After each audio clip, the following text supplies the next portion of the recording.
This is the Crypto Hipster podcast. This is not a traditional interview show. These are perspective-driven conversations with founders, builders, and independent creators shaping what comes next. We go beyond headlines, beyond hype, and beyond price to explore ownership, freedom, and opportunity in the digital economy, where builders talk freedom, not price. Crypto was supposed to disrupt manufactured credibility. Instead, parts of the industry learned how to manufacture it too. Welcome to the Crypto Hipster, where builders talk freedom and not price, and where I'm becoming less interested in polished narratives and more interested in pressure, because pressure reveals things. Pressure reveals systems, pressure reveals incentives, and eventually pressure reveals people. One of the reasons so many people fell in love with crypto in the first place was this idea that it broke foundational and functional traditional gatekeeping. You didn't need permission. You didn't need a pedigree. You didn't need the right last name, the right school, the right country club, the right corporate ladder, the right institutional network. You could just build. And that was the promise: a permissionless system, an open system, a merit-driven system. And for a while, that actually felt real. Because some of the smartest people in crypto didn't come from traditional finance. Some didn't come from elite universities. Some were anonymous. Some were outsiders. Some, like me, were weird. Some were underestimated, like me. And we built anyway. That mattered to me because I come from traditional corporate America. And let me tell you something. In traditional corporate systems, proximity matters a lot.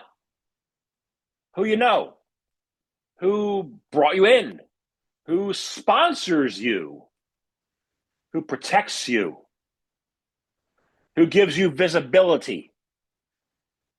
That's how a lot of opportunity flows. Not always, but often enough that everyone inside of those systems understands the game. And crypto was supposed to be different.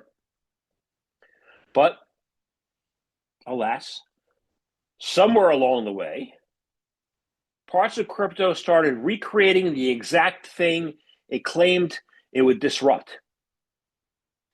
Not through resumes alone, but through manufactured credibility. Conference circuits, podcast circuits, advisory boards, institutional associations, social proof loops, people borrowing credibility from proximity instead of earning it through lived operational experiences. And the weird part, sometimes the market can't tell the difference because someone can sound intelligent without ever having operated under real pressure. Someone can repeat narratives without ever touching the machinery. Someone can become highly visible without ever building anything durable. That realization changed how I interview people now and going forward. After hundreds of conversations, 586, 7, somewhere around 590 at this point, I stopped being impressed by polished answers. In fact, the smoother the narrative, the more cautious I am. Because real builders usually carry friction with them. They carry, not because they're unprepared, but because reality is messy. Systems are messy. Deployment is messy. It's not clean. Scaling is messy. Regulation, as we all see publicly, is messy. People are messy. And if someone actually has operated inside difficult systems, you can usually hear the scars in the conversation. Not performative scars, not what sounds good, not branding, and not trauma theater. I mean, operational depth, nuance, trade-offs, contradictions, lessons that only emerge after something breaks. It's not perfection. No. It's pressure. Pressure. Pressure, pressure, pressure, pressure. I don't know how long I got to say it. I could say it forever. And so this is why I also changed the direction of my podcast. I'm no longer interested in being a distribution channel for announcements. There are plenty of other podcasts in the industry that feel free to do that on, you know. I'm not interested in recycling market narratives where you hear it one place one day, you hear it the exact same place the next day, and then you hear it on my show. Nah. Honestly, news announcements, market analysis, and polished talking points are usually the first things that hit my editing room floor. Because those things don't tell me much. Pressure tells me something. Long form conversation tells me something. It reveals that pressure. And sustained discussion tells me something, because eventually, if you stay in a conversation long enough, rehearsed narratives begin to crack. Not through gotcha moments. Gotcha. No, not through ambushes. I don't plan on ambushing my guests. And not through cheap drama. Through depth, through sustained pressure, through questions that force someone beyond the surface layer. That's when you begin to understand whether someone truly knows the system they're describing, or whether they simply learned how to market themselves around it. I'm not going to name names, but some of your favorite Bitcoiners have no technology chops whatsoever. So, the people who I learn from the most now are rarely the smoothest presenters. They're not the smooth sounding salesman. They're not the shout talker.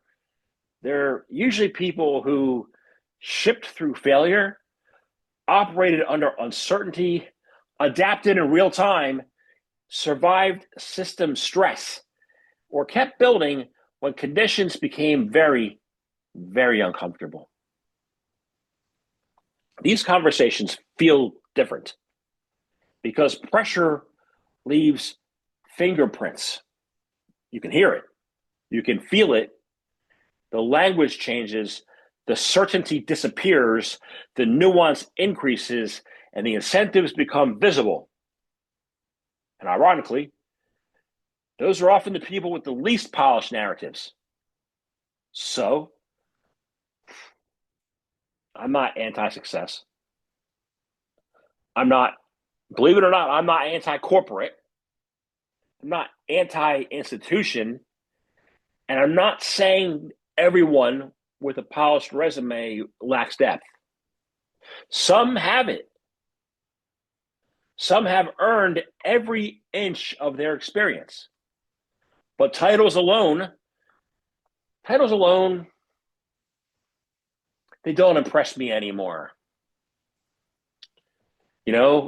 Visibility alone doesn't impress me anymore. And proximity alone certainly does not impress me anymore. Because systems pressure eventually exposes everybody. And what I've realized after years of conversations, I've been doing this since 2021, is that people who truly understand the machinery usually speak differently. Once they've lived through enough friction, enough pain, enough coming up the hard way.